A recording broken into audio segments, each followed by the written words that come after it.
In today's video, we continue our quest to find the ultimate Gibson guitar. This is part 2 to this series where we compare a Gibson Les Paul versus a Gibson 335. These are both custom shop examples and use the same pickups, so today is going to be interesting. So without further ado, let's get straight into the video.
Hey guys, welcome back to Squealing Pig Guitars, the home of luxury shred machines here in Nottingham, England.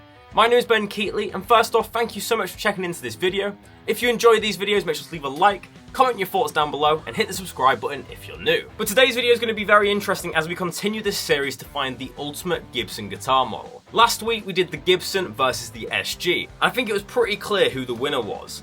In the comment section below, you guys much preferred the Gibson Les Paul's tone and playability. However, a lot of you were quick to say how good the SG sounded, and the main drawbacks of an SG for a lot of people was the playability and where the neck sits when you play it. So I thought it would only be sensible to do another comparison today with another Gibson model. So we're carrying the victor on from the previous video, so we have a Gibson Les Paul 59 reissue, and the contender is the Gibson 335 59 reissue. So without further ado, let's look into the specs that make up these two guitars and compare them. So guys, first we're going to go over the specs of the Gibson Les Paul, and this is a 59 reissue. So it really is just the gold standard of Les Pauls. Obviously this is a very beautiful custom shop one with some real nice wood grain on the back, but very simple construction for a Les Paul. We have a one-piece mahogany back. This has the aniline dies on, which are known to kind of bleed onto the binding, which this one has. Onto the top we have a beautiful two-piece flamed maple top. This is a really nice subtle flame, but this has the honey burst. It's almost like a yellow orangey type look.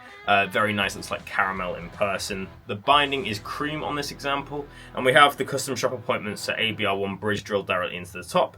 Stop tailpiece, Alnico free custom buckers, which are their kind of version of a PAF.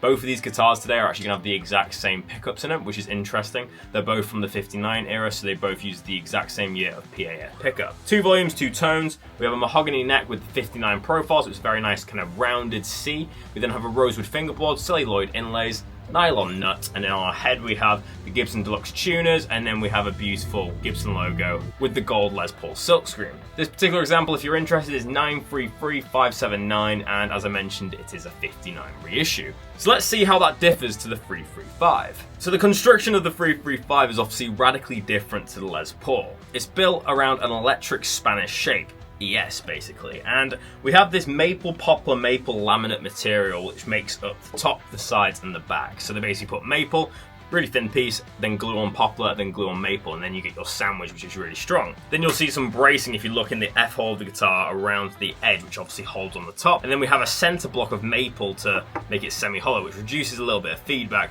but also makes the body a lot stronger. We then have pretty much the same custom shop appointments as the Les Paul, so an ABR1 bridge drilled directly into the top. That's also going into the maple piece in the middle.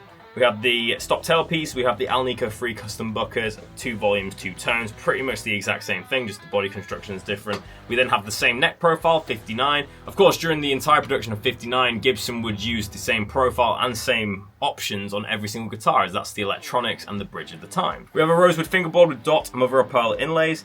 Then we have a nylon nut, and on our headstock, this looks very beautiful as it's been Murphy Labbed aged. We have a little bit of yellow dye over the logo and the crown to make it look a little bit more patinaed. We have the Gibson logo and the crown inlay with a 2-screw bell truss rod cover. We also have Gibson Deluxe tuners on this one. You won't find a serial number on the back in 59, it's actually in the little F hole here. So the serial number to this guitar is A92209, it's an ES335. So the construction of these two guitars is radically different, but it uses the same electronics, so it's going to make for a very interesting comparison today. So without further ado, let's plug them straight into my 2-rock amp and see how they sound. So guys, now it's time for the tone demonstration, or comparison I must say, between these two great Gibson guitars. And obviously today we're trying to answer the question, which is the ultimate Gibson guitar? For today's episode, we're straight into my 2-rock Bloomfield Drive. We've got a few effects on the floor, including a fuzz face, tube screamer, and some reverb thanks to this Flammer FS02 pedal. There is a spring reverb tank in this one, but this one's given a little bit more of the kind of ethereal kind of swells that we want for this video. So starting off, I'm going to be doing the same riffs on both guitars basically and switching back and forth so you can hear the difference in tone. So let's start with the Les Paul on the bridge pickup, full volume, full tone.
So guys, it's the end of another video. I really hope you've enjoyed, and before I get into my personal review and rating of both of these guitars, make sure to go down on the comment section of this video and let me know which is the winner in your opinion. The 335 is a better guitar for my playing style, and I prefer the tone of it. Both of the tones were quite similar, obviously using the similar pickups. However, the 335 obviously just had more bass in because of the bigger body style. It also was more prone to feedback, which is in this room, which is fairly controlled with like the soundproofing, was very nice because it was very musical. But I could tell that on a big stage or a big gig, that might become a little bit of a nuisance, so keep that in mind if you're purchasing one of these guitars. But for me today, the Gibson 335, in comparison to this 59 reissue, just played that little bit better.